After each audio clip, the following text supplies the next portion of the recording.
본질적인 것에는 엄격함을, 비본질적인 것에는 포용을, 이런 제목으로 하나님 말씀을 전하도록 하겠습니다.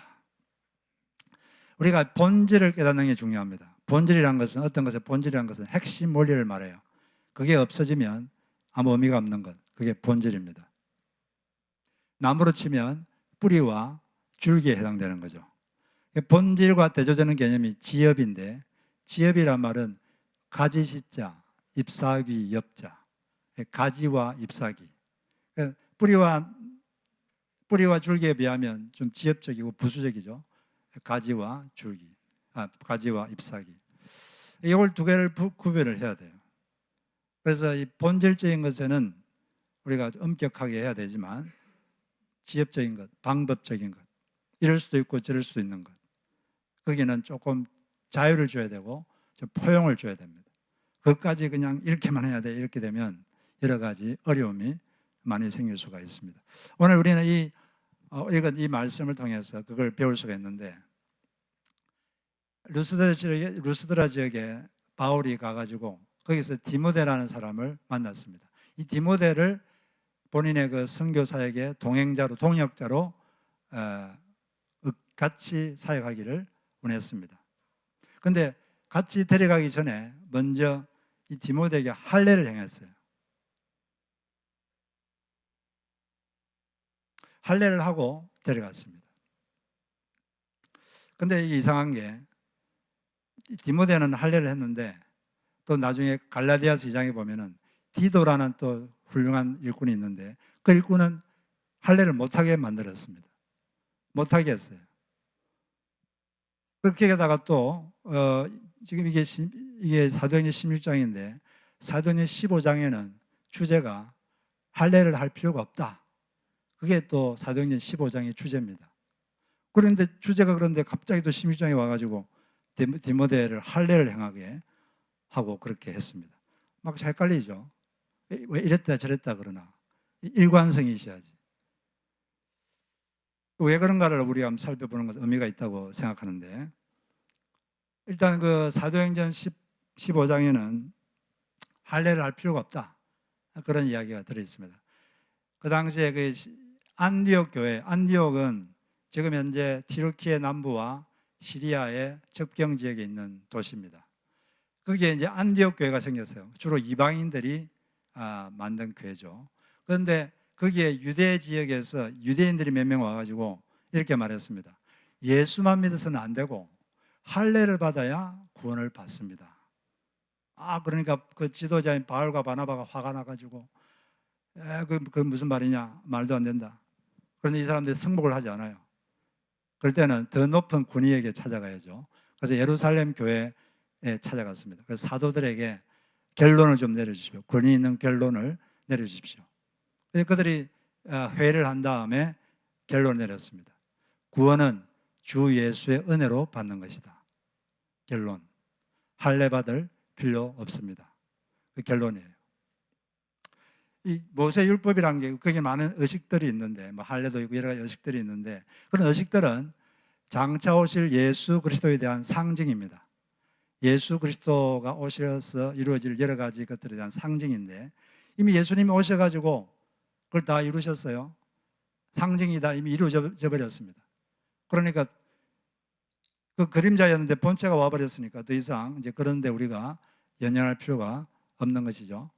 그래서 할례는 구원받는데 아무 영향이 없다. 받을 수도 있고 안 받을 수도 있다. 네, 그랬는데, 근데 이제 사도들이 그렇지만 이방인 신자들에게 5가지만 조심해라, 4가지만 조심해라, 이렇게 말했습니다. 왜 4가지를 했냐면, 그 당시 유대인들이 극히 싫어했던, 극히 혐오했던 4가지만 조심해라. 왜냐하면 그렇게 해야지 이방인 신자들과 유대인 신자들이 교류하는데 원활하게 되기 때문에 이방인 신자들에게 이 4가지는 좀 조심을 해 주십시오, 그렇게 말했습니다. 신학적으로는 뭐 해도 되는데, 그러나 유대인들이 그런 걸 되게 너무 싫어하기 때문에 교류를 위해서, 교류의 효율을 위해서 4가지를 좀 금해 주십시오, 이런 선을 그어 주셨습니다. 첫째가 뭐냐면, 우상에 바친 제물은 먹지 말아 주십시오. 유대인들이 구약 성경에 보면 자기 조상들이 우상 숭배해가지고 하나님께 엄청난 징계를 받았거든요. 그래서 이 우상에 대해서 상당히 민감합니다. 그래서 우상에 그 당시에는 바친 다음에 시장에 이렇게 나오는 걸 고기들이 있었는데, 뭐 신학적으로는 문제 없지만 그냥 유대인들을 좀 배려해서 이건 먹지 말아 주십시오, 그렇게 했고, 그 다음에 목매달아 죽인 고기, 그건 피가 다 제대로 빠지질 않았어요. 그 피째 먹으면 안 되기 때문에 그런 건 좀 먹지 말아 달라고 하고, 또 피 자체를 먹지 마십시오. 왜냐하면 피는 생명이기 때문에 피를 먹는다는 것은 생명을 먹는 것이고, 그건 이제 왜 그러냐면 생명을 하나님은 중시 여기기 때문에 생명을 존중하기 위해서 그렇게 하신 것입니다. 우리는 생명을 존중해야 되고 또 인격적 생명도 존중을 해야 되는 거죠. 그리고 또 음행을 멀리 하십시오. 음란한 것, 성적인 범죄는 구약 성경에 보면은 이것 때문에 또 이스라엘 백성들이 엄청나게 하나님께 징계를 많이 받았습니다. 그래서 당신들도 그걸 멀리 하시고 이방인 유대인들과 교류를 하려면 그런 걸 멀리 하셔야 된다. 이런 이제 선을 그어주고 그렇게 결론을 내렸습니다. 그래서 할례 받는 것은 교훈과 아무 상관이 없다. 할례 안 받아도 된다. 이렇게 말했는데 갑자기 16장에서 디모데를 이렇게 할례를 줬어요. 왜 그러냐면은 디모데는 엄마가 유대인이고 아빠가 헬라인입니다. 이방인이죠. 근데 그 당시에는 엄마가 헬라인이면 엄마가 유대인이면 유대인으로 쳐줬습니다. 근데 유대인인데 디모데가 아직 할례를 못 받았어요. 유대인인데 할례를 못 받으면 보통 유대인들은 율법을 어긴 유대인, 그래가지고 상종을 안 하려고 그럽니다.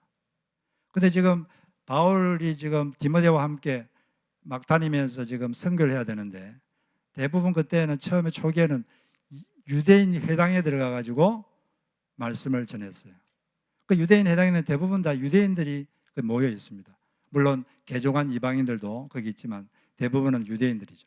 그 유대인들이 이 디모데가 유대인인데 할례를 안 받았다, 그걸 알면 아예 처음부터 그 말을 안 들으려고 그래요. 말씀을 전해야 되는데 율법을 어긴 유대인이 뭘 말을 하려고 한다, 그러면 이미 마음이 닫혀버립니다. 그래서 이 사역의 효율을 위해서 할례 안 받아도 되는데 일부러 할례를 받게 했습니다.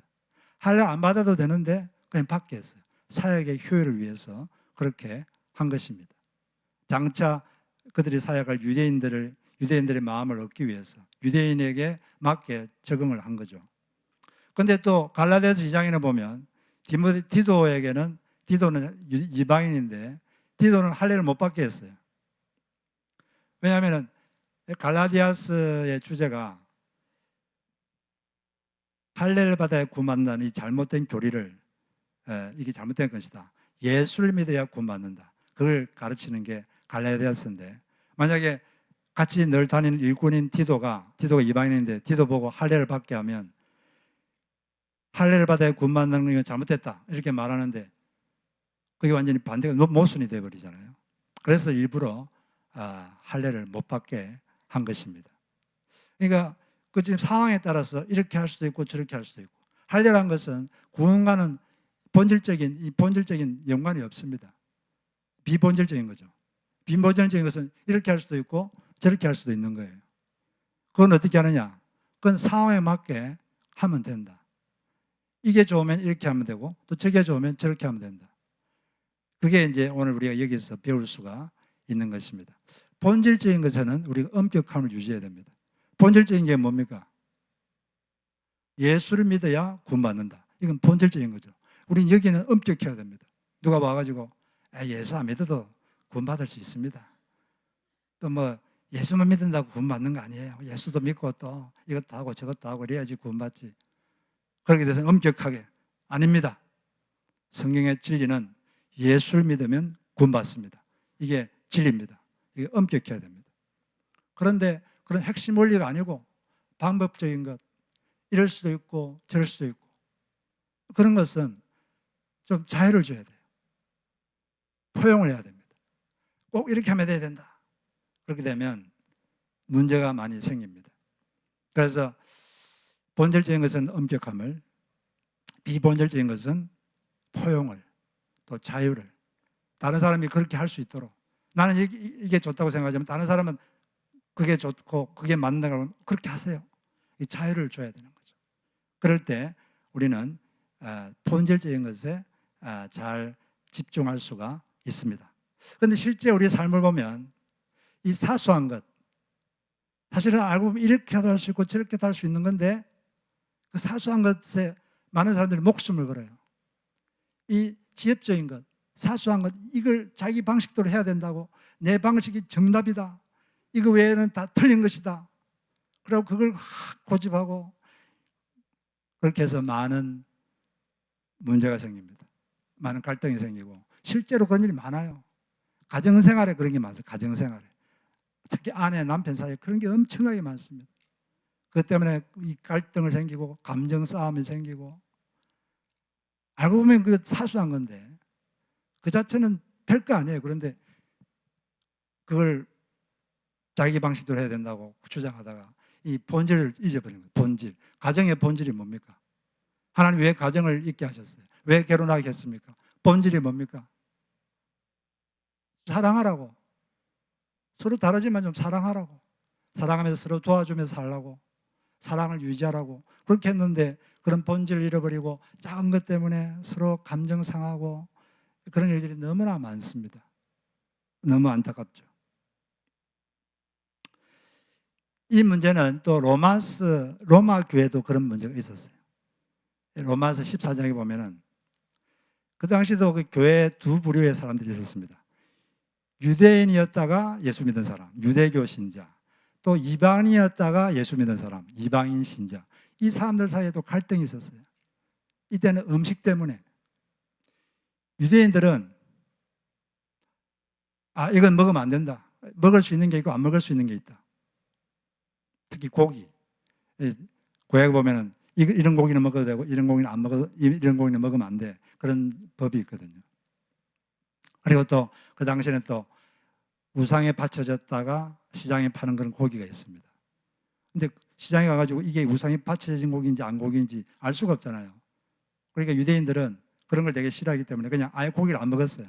채소만 먹었습니다. 그런 걸 먹을까 봐 겁나가지고. 그런데 이방인이었다가 신자 된 사람들은 구약에 대한 그런 배경이 없으니까 예수님 안에서 우리 자유가 있는데 그 음식 정결법 이런 건 다 예수님의 복음을 상징하는 것이고 예수님을 통해서 다 이루어졌기 때문에 우리는 사실 그런 법을 더 이상 지킬 필요가 없습니다. 왜 그런 신학적 지식이 없느냐? 다 먹어도 된다. 그러면서 자기들은 막 고기 먹고 그랬어요. 그러니까 또 유대인 신자들은 그 고기 먹는다고 막 비판하고, 또 이방인 신자들은 아이고 저렇게 신학적으로 깨달음도 없어가지고 아직도 구약에 매여가지고 한심하다 하면서 업신여기고, 이쪽은 비판하고 이쪽은 업신여기고. 근데 바울은 거기에 대한 결론이 뭡니까? 이 음식을 먹어도 되느냐 안 먹어도 되느냐, 이건 이럴 수도 있고 저럴 수도 있다. 먹어도 되고 안 먹어도 된다. 이래도 되고 저래도 된다. 그 결론입니다. 음식을 먹는다고 구원받는 거 아무 상관없어요. 그리고 또 우리 살다 보면 우리 삶 가운데 성경에서 이렇게 하라고 분명하게 명시적인 분명한 지침이 없는 그런 일들이 사실은 살다 보면 많이 있습니다. 그건 성경에 분명한 지침이 없어요. 그런 거는 자기가 판단해서 나는 이게 옳다고 생각한다. 나는 이게 옳다고 생각한다. 그렇게 해서 자신의 어떤 신념에 따라 하면 돼요. 자기한테 이게 더 맞다고 생각하면 그렇게 해도 되고, 이게 더 맞다고 생각하면 이렇게 할 수도 있고. 그렇지만 물론 성경에 명시적으로 이래야 된다 그런 게 있으면 그렇게 해야 되는데, 우리가 지금 일상 삶에 살다 보면 명시적으로 이래야 된다 저래야 된다 이런 게 없는 게 상당히 있습니다. 그런 것들은 여러 가지 어떤 원리를 적용해서 스스로 판단하면 된다. 그게 이 바울의 로마서 14장에서 원리입니다. 이런 문제는 이럴 수도 있고 저럴 수 있는 건 상대방이 선택한 것에 대해서 존중해 줘야 돼요. 그래서 어떻게 해야 되느냐? 그런 경우에 바울의 말은 첫 번째로 상대의 선택을 비판하지 말라. 그 10절에 보면 그런데 어찌하여 그대는 형제나 자매를 비판합니까? 어찌하여 그대는 형제나 자매를 업신여깁니까? 우리는 모두 다 하나님의 심판대 앞에 서게 될 것입니다. 자기가 생각이 좀 자기가 다른 것을 선택한 사람, 이렇게 할 수도 있고 저렇게 할 수 있는 상황에서 자기와 다른 것을 선택한 사람에 대해서 비판하지 말라는 거죠. 이 비판하다가 헬라어로 크리노인데 이거는 judge, 평가한다 이런 뜻이 있습니다. 평가한다. 이 재판장이 이 옳은지 그른지 딱 평가하는 거 이런 걸 할 때 이 크리노 이런 단어를 쓰는데 너희들은 다른 사람을 평가하지 마라. 이게 물론 평가하는 게 나쁘게 평가하는 걸 말하겠죠. 좋게 평가하는 게 아니라 평가하지 마라. 재판하지 마라. 이 세상에 이 우주에서 재판장은 누굽니까? 하나님 한 분이에요. 하나님만이 재판장이시다. 하나님께 너희들은 나중에 심판대 앞에서 다 서게 될 것이다. 왜 하나님이 할 일을 너가 하려고 그러느냐? 왜 하나님 노릇하려고 그러느냐? 우리가 누군가를 자꾸 평가하는 것은 하나님이 할 일을 자기가 하는 겁니다. 주변 사람을 평가하지 마시기 바랍니다. 사람은 자기를 평가하는 사람이 상당히 불편합니다.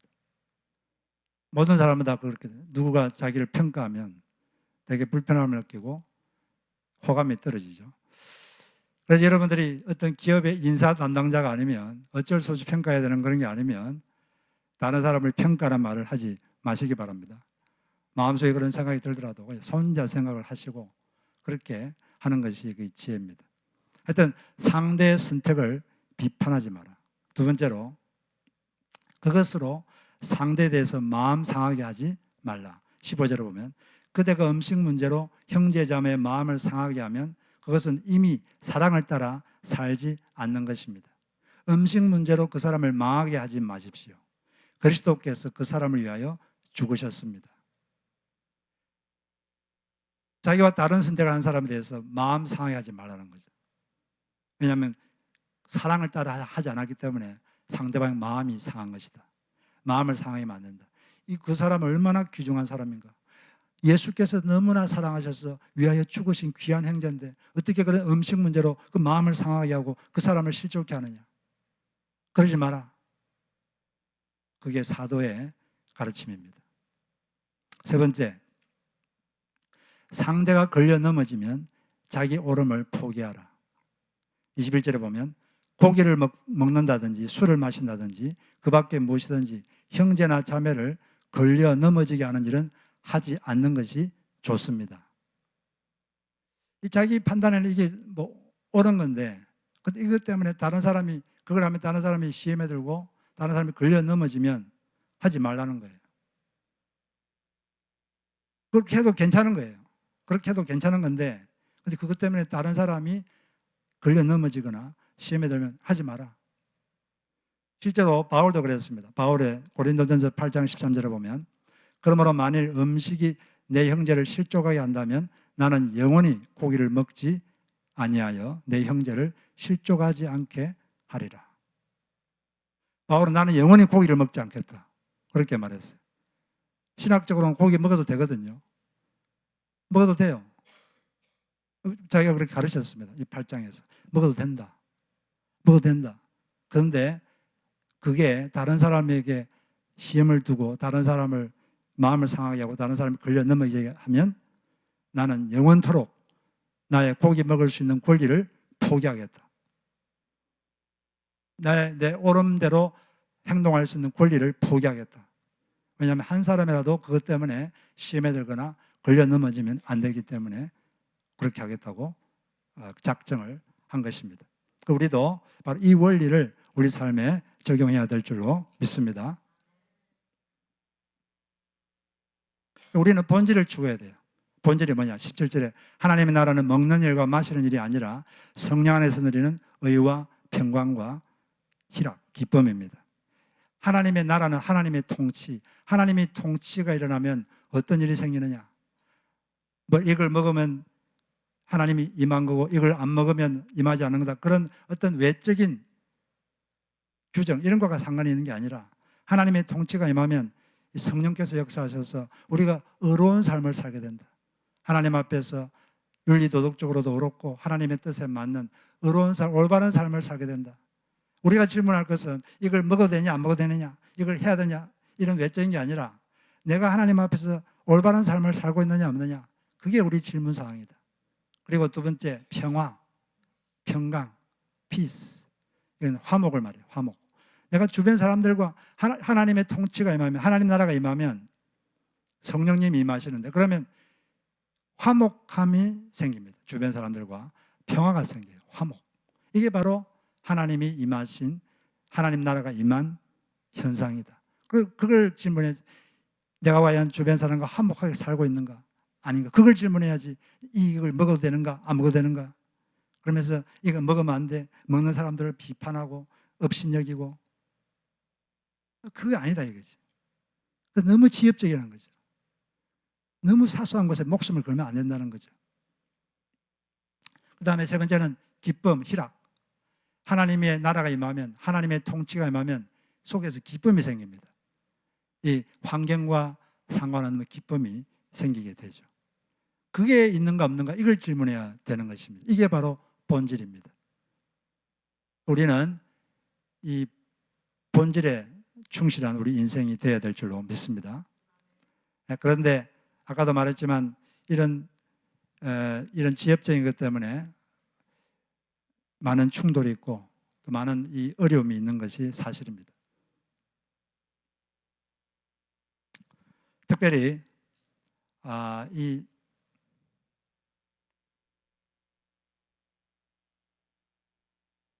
저도 가정생활을 해봤지만 가정생활에서 많이 부딪히는 게 뭐냐, 이 집안을 정리하는 것. 집안을 정리하는 것 때문에 남편 아내가 많이 다퉈요. 이게 나중에도 우리가 배우겠지만 MBTI에는 판단형이 있고 수용형이 있어요. 이 판단형과 수용형을 어떻게 구분하냐면 행동할 때 행동하는 방식에 의해서 결정됩니다. 이게 50% 50%예요. 판단형이 한 50% 있고 수용형 또는 인식형이라고도 하는데 수용형이 더 말이 좋습니다. 수용형도 한 50% 되는데, 보통 부부가 결혼하면 반대가 모입니다. 반대가 만나요. 사람들은 결혼하기 전에는 반대 성향을 가진 사람의 매력을 느끼거든요. 좀 꼼꼼한 사람은 좀 이렇게 생기발랄하고 이런 사람을 좋아하고, 근데 또 이게 성격이 반대입니다. 살다 보면 많이 부딪혀요. 이 판단형은 어떤 사람이냐면 자기 기준이 아주 분명하게 있는 사람이에요. 자기 기준이 아주 분명합니다. 이 자기 기준을 가지고 외부의 것, 다른 사람들, 또 주변 환경, 해야 될 일, 이걸 다 판단합니다. 판단하고 자기 기준대로 그걸 다 맞추려고 애를 쓰는 사람이 판단형이에요. 그러다 보니까 다른 사람들도 자기가 기준이 있는데 이 기준에 사람들을 자꾸 맞추려고 그래요. 바꾸려고 그러고. 그리고 그러다 보니까 정리를 다 깨끗하게 잘합니다. 아주 이 판단형은 정리가 깨끗해요. 그 사람들 집에 가보면 아주 깨끗합니다. 먼지 한 톨 없어요. 모든 게 다 질서정연하게 되어 있습니다. 그리고 서랍에, 세 번째 서랍에 뭐가 있는지도 다 알아요. 세 번째 서랍, 전화해가지고 그 책상 세 번째 서랍에 보면은 파일이 5개 있을 텐데 그 세 번째 파일에 노트가 하나 있을 것이다. 그 노트에 뭐가 적혀 있는지 읽어달라. 이렇게까지 할 수가 있습니다. 이것은 여기 있어야 되고 저건 저기 있어야 되고, 이게 아주 분명해요.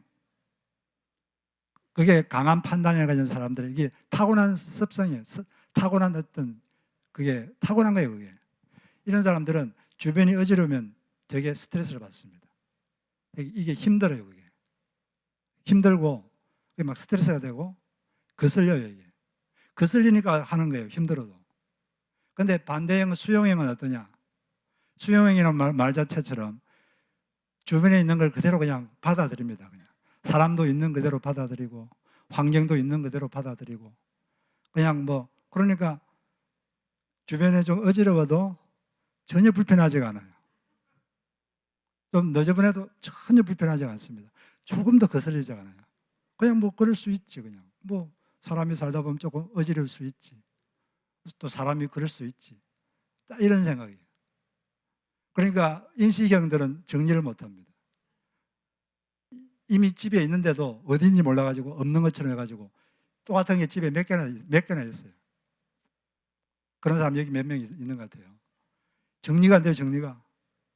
그런데도 불편하지가 않아요. 편안합니다. 어지러운 방에 가도 그냥 편안하게 잘 살 수 있어요. 근데 만약 이 두 사람이 같이 산다.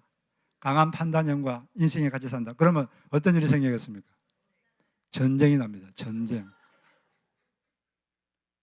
이 작은 건데 아주 사소한 것 때문에 막 분노가 생겨, 분노가. 이 분명히 이 사람을 사랑하는데 좋아하는데도 그 작은 게 거슬리는 거예요. 불편하고 막 스트레스 쌓이고. 그래서 좀 이렇게 하라 그래도 안 합니다. 그걸 잘 못해요. 자기는 이게 판단하는 건 너무 쉬운 건 자기는 너무 쉽잖아요. 그래서 상대방도 그냥 조금만 신경 쓰면 될 것 같아서 하라 그러는데 안 해. 그럼 더 화가 나죠. 나를 무시한다. 근데 제가 그게 무시해서 그런 게 아니라 그렇게 타고난 거예요. 제가 말했죠. 성격이란 건 왼손잡이, 오른손잡이와 같다. 여러분, 오른손잡이, 왼손잡이 글씨 쓰면 얼마나 불편합니까? 이 잘 안 돼. 너무 불편해. 너무 불편하고 이게 잘 안 됩니다. 그래도 물론 막 애를 쓰고 막 노력하고 그러면은 할 수가 있는데 그게 쉽지가 않아요.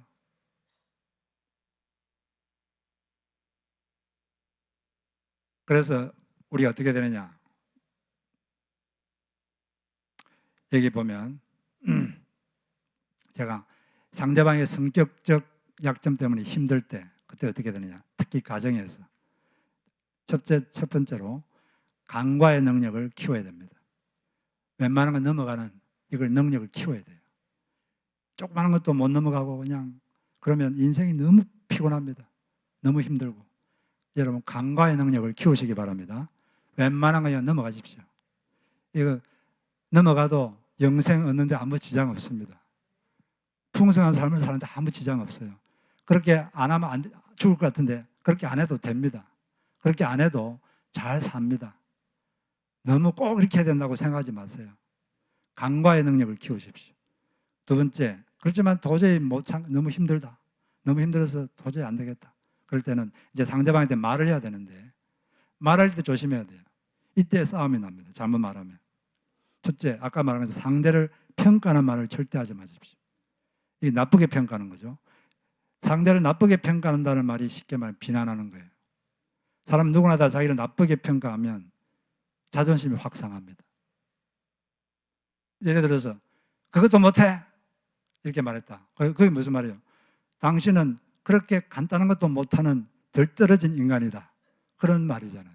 그 사람을 판단하는 거예요. 그 평가. 당신은 이런 사소한 것도 못하는 덜 떨어진 사람이다. 이게 평가잖아요. 그 평가가 그 문장에 다 들어 있습니다. 그걸 딱 들으면 자존심이 확 상하고 감정이 확 상합니다. 그때부터는 대화가 되는 게 아니라 그때부터 싸움이 돼요. 사람은 감정이 상하면 대화가 안 됩니다. 자기가 잘못된 걸 알아도 싸움이 돼요. 절대로 사람을 감정을 상하게 하는 것은 그 절대 지혜로운 게 아닙니다. 감정을 상하지 않으면서 자기 의사를 전달하는 게 그게 말 잘하는 사람이고 그게 지혜로운 사람이죠. 네, 그래서 그 다음에 세 번째는 상대방의 행동 때문에 본인이 겪는 어려움을 감정을 빼고 말을 해라, 표현해라. 당신이 이렇게 하니까 내가 너무 거슬립니다. 당신이 이렇게 하니까 내가 좀 힘들어요. 그냥 그 하는 행동만 그냥 말하고 자기의 어려움, 자기가 뭐가 힘든지 그걸 말하면 돼요. 이걸 I 메시지라고 합니다. I 메시지. 당신이 이러니까 제가 좀 힘드네요. 너무 불편하네요. 스트레스가 쌓여요. 그렇게 말하면 상대방에 대한 비난 없이 의사를 전달하는 거죠. 그게 좀 힘들다는 거죠. 네 번째는 대화와 타협을 하십시오. 타협. 네, 작은 것부터 실천해 보도록 한번 제안을 해보는 거죠. 이걸 한번 일단 이것부터 좀 해보면 어떨까요? 제안을 해보세요. 작은 것, 너무 큰 거 하면은 이게 성격이 다른 유행을 가진 사람은 자기처럼 그렇게 쉽게 안 됩니다. 자기 생각이 이렇게 쉬운데 자기는 쉽지만 자기가 쉽다고 남이 쉬운 게 아니에요. 마치 오른손잡이 보고 왼손으로 글을 빨리 쓰라고 요구하는 것과 똑같습니다. 절대 쉽지 않습니다. 간단한 것 같은데 절대 간단하지 않아요. 그걸 간단하게 생각하고 왜 그것도 못해 그러면 싸움은 납니다. 작은 걸 한번 해보라고 제안을 하는 거죠. 작은 것. 그 다음에 5번째, 거듭 말해도 안 되면 그것을 상대방의 성격적 한계임을 아십시오. 한계가 뭔지 한계. 한계란 건 안 된다는 겁니다. 안 되는 것. 사람마다 안 되는 게 있어요. 그게 한계입니다. 이게 어떤 성격을 가지고 기질이 있으면 어떤 건 너무 힘들어요. 다른 사람은 쉬운데 그 사람은 너무 힘들어요. 거듭 말해도 안 되면 이게 한계구나 이 사람의. 그 한계임을 받아들여야 돼요. 그 다음에 6번째, 상대방의 기질적 약점을 나쁜 것으로 보지 말고 한계로 보고 바꾸려고 하지 말고 보완하십시오. 이게 이 사람의 한계니까 내가 보완해 주자. 이걸 바꾸려고 하면 전쟁이 납니다. 잘 안 바뀌거든요. 사람 잘 안 바뀝니다. 저희 아내가 저에게 시집 오기 전에 결혼식 전날 저희 장모님이 저희 아내에게 딱 한마디 했다고 합니다. 무슨 말 했을까요? 네 남편 바꾸려고 하지 마라. 저희 장모님도 저희 장인들은 바꿔보려고 엄청 노력했거든요. 저희 장모님은 강한 체이고 우리 장인어른은 아주 강한 수용형이에요. 피. 그러니까 장모님이 너무 답답했죠. 그래서 어떻게 바꿔보려고 했는데 평생 안 바뀌고 괴롭게만 하고, 그래서 결론적으로 네 남편 바꾸려고 하지 마라. 그래서 저한테 이렇게 말하고 왔다고 합니다. 다음 7번째, 자기에게 없고 상대에게 있는 장점을 누리십시오. 반대 기질을 가진 사람은 그게 또 장점이 있어요. 그걸 누리면 돼요. 못하는 걸 자꾸 하라고 하지 말고, 그건 못하니까 내가 하자. 그냥 이건 내가 잘하니까 이건 내가 하자. 그리고 상대방이 잘하는 게 있다니까요. 내가 못하는 거, 그걸 누려야 돼요. 근데 그걸 누릴 생각 안 하고 상대방 못하는 거 그게 확 집중해가지고 왜 이것도 못하냐, 이거 해, 바뀌어. 그러니까 막 화만 나고 장점도 못 누리고 장점도 보지 못하고 그런 일이 있게 되는 것입니다. 그렇게 상대방의 장점을 누리면 우리 인생이 훨씬 더 풍성해질 줄로 믿습니다. 그렇게 해서 서로 장점을 누리고 또 상대방의 한계가 뭔지를 좀 발견했으면 보완해 주세요. 자꾸 바꾸려고 하지 말고. 잘 안 바뀝니다, 사람. 여러분이 잘 바뀌던가요? 본인도 잘 안 바뀌면서 어떻게 남을 그렇게 바꾸려고 그렇게 하죠? 사람은 쉽게 안 바뀝니다. 그냥 받아들이세요. 있는 그대로 받아들이고, 그리고 보완해주고, 이건 내가 잘하니까 그냥 내가 하자. 그렇게 하고, 저 사람이 잘하는 걸 내가 누리자, 즐기자. 그렇게 하면 인생이 훨씬 더 풍요로워집니다. 그렇게 우리 모두가 되었으면 좋겠습니다. 그래서 오늘 이 말씀처럼 우리는 본질적인 것에는 엄격함을 유지해야 됩니다. 그러나 비본질적인 것, 이래도 되고 저래도 되는 건 너무 자기 기준을 강조하지 마십시오.